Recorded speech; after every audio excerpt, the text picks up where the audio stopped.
walks like a duck, quacks like a duck, it is a duck. That's what the psychiatrist would say. Okay, what we're gonna do then, the person's a duck, medicate the person. Now the person's not a duck. He can start to, as he fights back against this drug that's slowing him down, also making him weak, he's less like a duck.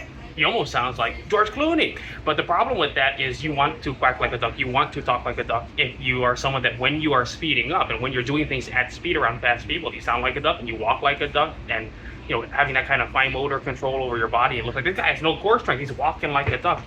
Well, that's where you need to be, and then you work from there. You stay at that level, you don't medicate the person to bring them down because it looks a little better now that the person is not walking like a duck and quacking like a duck. Well, they can walk like a duck and quack like a duck and then develop if they're not medicated, if they're not kept under basically chemical straitjacket. How do you develop? You don't. So you have to walk like a duck and quack like a duck. That's the number one piece of advice. Walk like a duck, quack like a duck if you have to, and then work with faster people. Now, the problem, of course, is people look at that person and say, I don't want to work with them. I don't want to talk to that person. I don't want to be social with that person.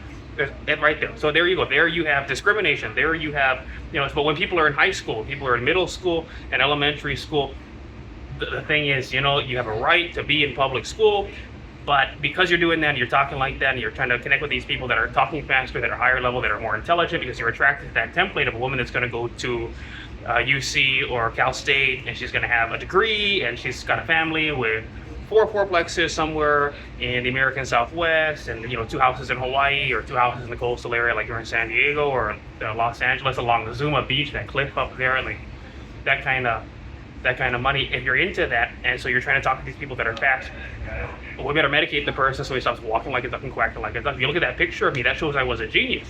And that guy's like, he's got his hand in his shirt. I'm gonna put up another picture of me in elementary school. He's got his hand in his shirt like this. Like, there's no one I want to have sex with here. Nothing's interesting to me. And you look at, some people would look at all the other kids there in elementary school.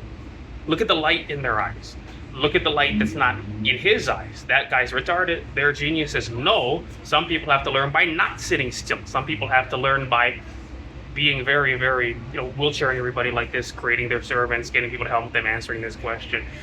But that just goes to the problem of psychologists and psychiatrists in society, is that they say the person's walking like a duck, quacking like a duck, you flatten the person out, suddenly they look better. But then as you're doing it at an age of 9 or 10, they're not developing what they need to develop. The real problem is that people are discriminating against the person on the basis of socioeconomic, skin color, and the fact they're walking and talking like a duck. What about neurodiversity right there? It's not working if this person isn't getting to get his hands on people. You're looking at that picture of me with the elementary school kids. People learn differently. Some people are meant to get their hands on people. Keep your hands to yourself, sit still.